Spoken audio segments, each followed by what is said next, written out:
Κυρίες και κύριοι, σας καλωσορίζω στα επιχειρηματικά βραβεία ΕΒΑ 2013. Καλώς ορίσατε στη γιορτή της επιχειρηματικότητας. Το λόγο έχει ο Πρόεδρος του Εμπορικού και Βιομηχανικού Επιμελητηρίου της Αθήνας και της Κεντρικής Ένωσης Επιμελητηρίων Ελλάδος, κ. Κωνσταντίνος Μίχαλος.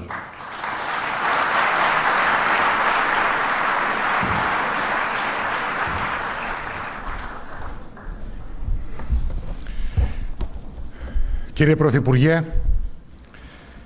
κύριε Πρόεδρε της Βουλής των Ελλήνων, κύριοι Υπουργοί, κύριοι Βουλευτές, κυρίες και κύριοι εκπρόσωποι της τοπικής αυτοδιοίκησης, κυρίες και κύριοι, φίλες και φίλοι. Σας ευχαριστούμε θερμά που τιμάτε με την παρουσία σας την απόψινή απονομή των επιχειρηματικών βραβείων του Εμπορικού και Βιομηχανικού Επιμελητηρίου Αθηνών. Πρόκειται για έναν θεσμό που τιμά την ιδέα και τις αξίες της επιχειρηματικότητας. Επιβραβεύει το όραμα, τη δημιουργικότητα, την καινοτομία, την εξωστρέφεια. Αναδεικνύει την υπευθυνότητα και την συνεισφορά στο κοινωνικό σύνολο ως αναπόσπαστα στοιχεία μιας σύγχρονης επιχειρηματικής φιλοσοφίας. Αναγνωρίζει τις προσπάθειες των Ελλήνων επιχειρηματιών που μαζί με τους εργαζομένους τους μετατρέπουν καθημερινά αυτές τις αξίες σε πράξη παρά το αντίξωο περιβάλλον. Ειδικά σήμερα, σε μια δύσκολη περίοδο, τα βραβεία του ΕΒΑ φιλοδοξούν να λειτουργήσουν ως πηγή έμπνευσης για το σύνολο του επιχειρηματικού κόσμου, αλλά και για να μεταφέρουν ένα μήνυμα αισιοδοξίας προς την ελληνική κοινωνία. Θέλουμε να δείξουμε ότι η χώρα εξακολουθεί να διαθέτει δημιουργικές δυνάμεις. Διαθέτει επιχειρήσεις και ανθρώπους που αντιμετωπίζουν με θάρρος τις προκλήσεις της εποχής τους, που δεν φοβούνται να προσαρμοστούν σε νέα δεδομένα, να αξιοποιήσουν νέες ευκαιρίες, να ανοίξουν νέους δρόμους. Το μήνυμα αυτό είναι, πιστεύω, ιδιαίτερα σημαντικό σήμερα, σε μία περίοδο όπου η χώρα μας προσπαθεί να κάνει τα πρώτα βήματα σε μία πορεία ανάκαμψης. Κυρίες και κύριοι, ανάμεσα σε όλα τα δεινά που γέννησε η κρίση, μπορούμε να διακρίνουμε ένα και μοναδικό καλό: το ότι ανέδειξε σε όλο τους το μεγαλείο τις αιτίες που τη δημιούργησαν.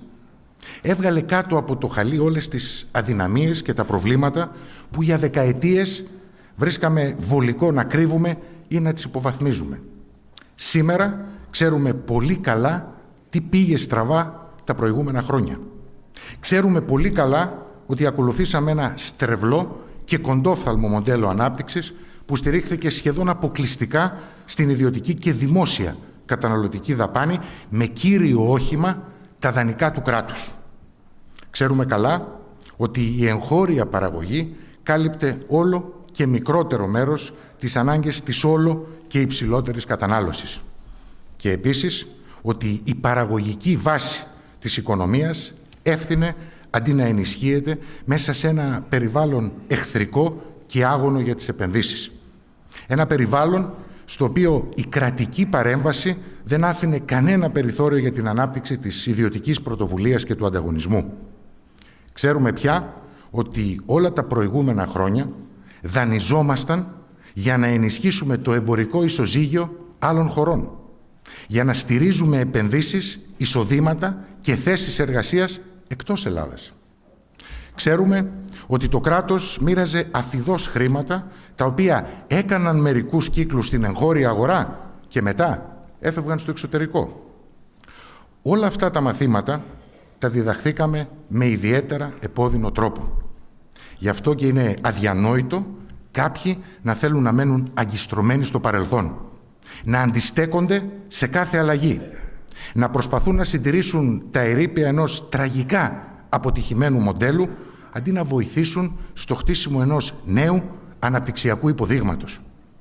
Είναι αδιανόητο να υπάρχουν συντεχνίες και συνδικαλιστικές ηγεσίες που εξακολουθούν να οχυρώνονται πίσω από μικροσυμφέροντα και κεκτημένα και να λειτουργούν εκβιαστικά σε βάρος της κοινωνίας.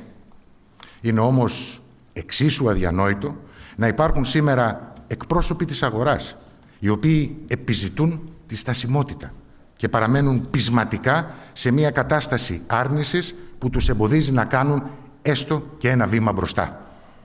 Είναι λυπηρό και ανησυχητικό, μετά από όλα όσα έχουν μεσολαβήσει, να υπάρχουν επιχειρηματικοί φορείς που αντιδρούν στις μεταρρυθμίσεις. Και αντί να απαιτούν περισσότερη ελευθερία από τα δεσμά του κράτους, διεκδικούν μεγαλύτερη ακόμη παρέμβαση, διατηρώντας την αυταπάτη ότι με αυτόν τον τρόπο προστατεύεται η δραστηριότητά τους. Ας καταλάβουμε επιτέλους το προφανές. Η έξοδος από την κρίση δεν σημαίνει επιστροφή στην πραγματικότητα που βιώσαμε τα προηγούμενα χρόνια. Δεν μπορούμε και δεν πρέπει να γυρίσουμε πίσω. Δεν είναι το ζητούμενο να μας δανείσουν περισσότερα οι εταίροι μας για να κουκουλώσουμε ξανά τις διαρθρωτικές αδυναμίες της οικονομίας μας. Δεν είναι ζητούμενο να ξαναβγεί το κράτος στις αγορές και να βρει δανεικά για να αρχίσουμε όπως παλιά να καταναλώνουμε αυτά που παράγουν άλλοι. Το ζητούμενο είναι να αρχίσουμε να δημιουργούμε εμείς τον εθνικό πλούτο που χρειάζεται για να αποκατασταθεί σταδιακά το βιωτικό επίπεδο της ελληνικής κοινωνίας. Και αυτό μπορεί να γίνει μόνο αν καταφέρουμε να παράγουμε περισσότερα, καλύτερα, διεθνώς εμπορεύσιμα και ανταγωνιστικά προϊόντα και υπηρεσίες. Αν καταφέρουμε να αυξήσουμε τα έσοδα της χώρας, όχι μέσα από τον δανεισμό, αλλά μέσα από τις εξαγωγές. Αν καταφέρουμε να αξιοποιήσουμε καλύτερα τα πλεονεκτήματα του τόπου μας για να προσελκύσουμε νέες παραγωγικές επενδύσεις, να δημιουργήσουμε νέες θέσεις εργασίας. Σε αυτή την προσπάθεια η επιχειρηματικότητα πρέπει να είναι δυναμικός πρωτοπόρος και όχι απρόθυμος ουραγός. Είναι στη φύση της να λειτουργεί ως φορέας και όχι ως πολέμιος της αλλαγής.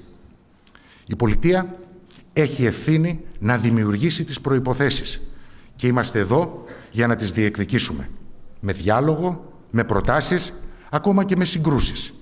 Είμαστε εδώ για να διεκδικήσουμε ένα σταθερό και ανταγωνιστικό φορολογικό σύστημα, μια πιο αποτελεσματική δημόσια διοίκηση, λιγότερη κρατική παρέμβαση στις αγορές, ένα ορθολογικό και σαφές νομοθετικό πλαίσιο, περισσότερη διαφάνεια, μεγαλύτερη επένδυση στην εκπαίδευση, στην έρευνα, στην καινοτομία.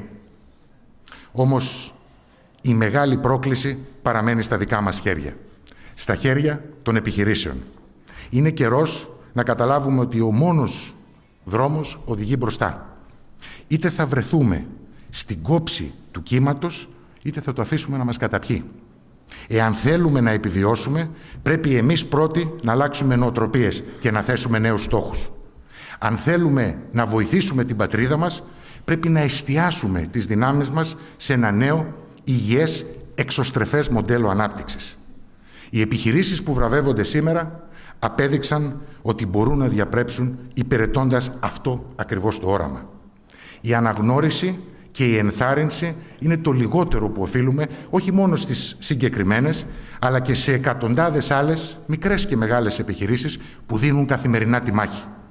Από την πλευρά μας, ως επιμελητηριακή κοινότητα, θεωρούμε ότι τους οφείλουμε ακόμη καλύτερη εκπροσώπηση, ακόμη πιο αποτελεσματικές υπηρεσίες.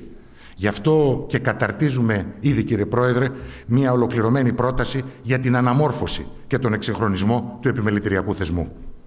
Δεν θα μπορούσαμε να κηρύττουμε την αλλαγή του αναπτυξιακού υποδείγματος της χώρας αν δεν φροντίζαμε να διορθώσουμε και τις δικές μας αδυναμίες. Να αλλάξουμε τις δικές μας δομές και τον δικό μας τρόπο λειτουργίας.